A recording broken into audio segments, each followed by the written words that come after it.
everybody, Mick here from Oztruckintv. Thanks for joining us once again. Now out here at the 2013 Brisbane Truck Show, we're over at the Iveco stand, and of course we're over here with Carrol from Transhelp, and Iveco have donated your 4th van. That is awesome. And this is the one behind us here, excellent. Now obviously a big part of Transhelp is all about truckies, and we're not the forgotten people when it comes to Transhelp. Okay, so today we talk about the van being on the road, it's health checks on the side of the road and all sorts of stuff like that. So today, you guys are going to organise for me to have a health check. Just to show you guys out there how easy it is just to get your health checked out the side of the road and at least have that information, take back to your regular doctor and assess what you need to do in those areas.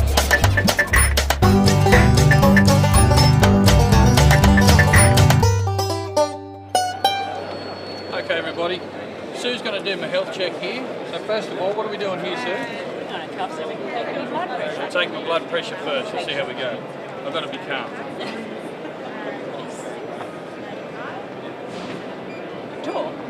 This is the face of a calm man. So obviously by doing all these health checks on the side of the road, quite often the health van is at Calcutta and various other locations. I think up in Townsville there's a regular van up there at BP Cluden. So obviously if you're out the road, if you're in those areas, and obviously follow these guys on Facebook as well, because they definitely put up where they're going to be. So if you're going to be in the area at that time, hop in, get a health check. All the information is confidential for you to take back to your regular GP.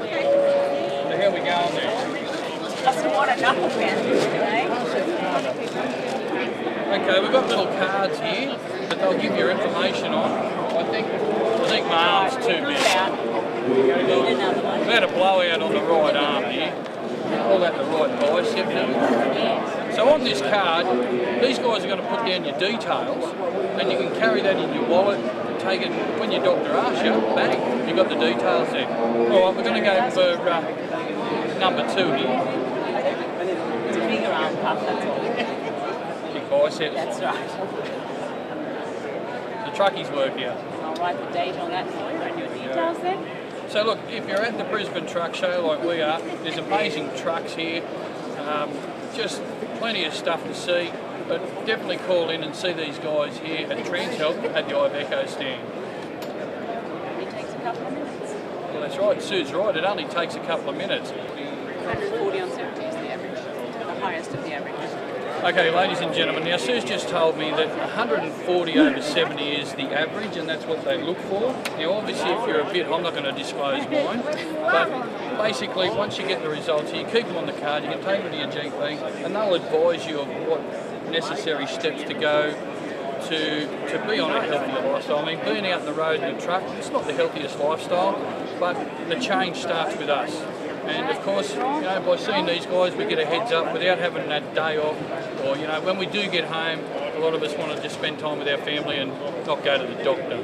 So that's fair dinkum. So we see these guys, Sue or Di or any of these guys when the van's out on the road, call in, say good day, 5 minutes. Alright, this is Mick from Oztruckintv, out here at the Trans-Help van. Alright, take care. Okay everybody, now we've moved on from the Trans-Help van.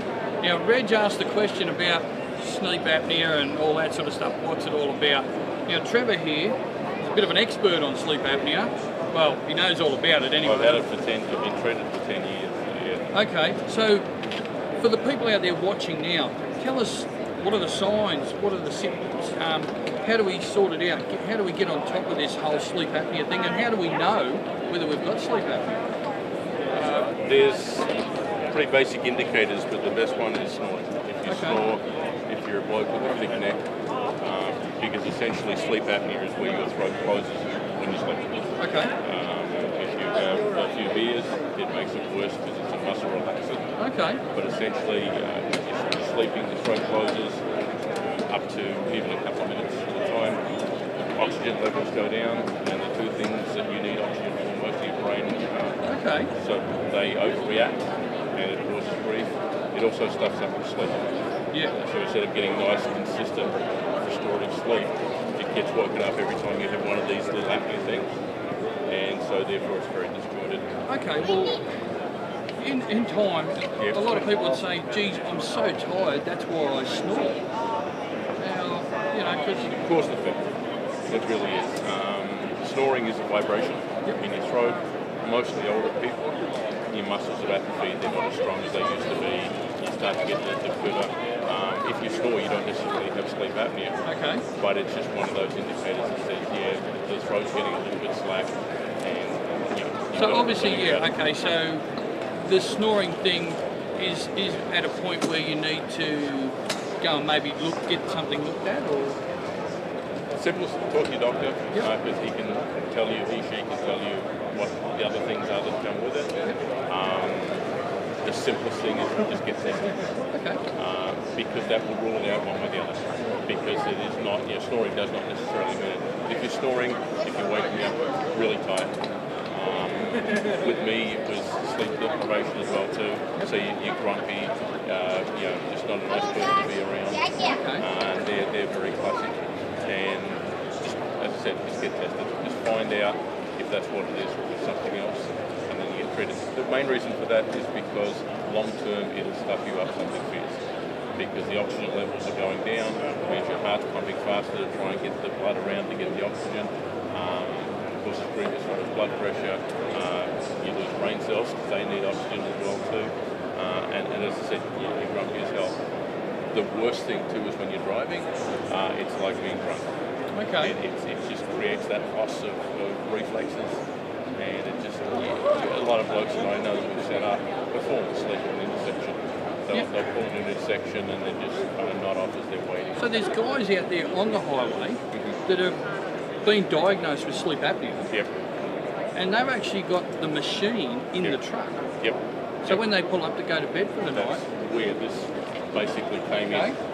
We so used it's to sell portable. We used to sell the bigger ones, and I travel all over the place with the bigger one.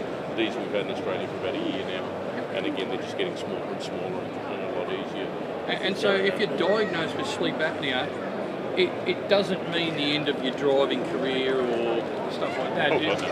So, but if you have that idea that you're snoring and you think it might be something to do with sleep apnea, or at least get it checked with your GP. Get an answer, find out. It's like any other test that you do.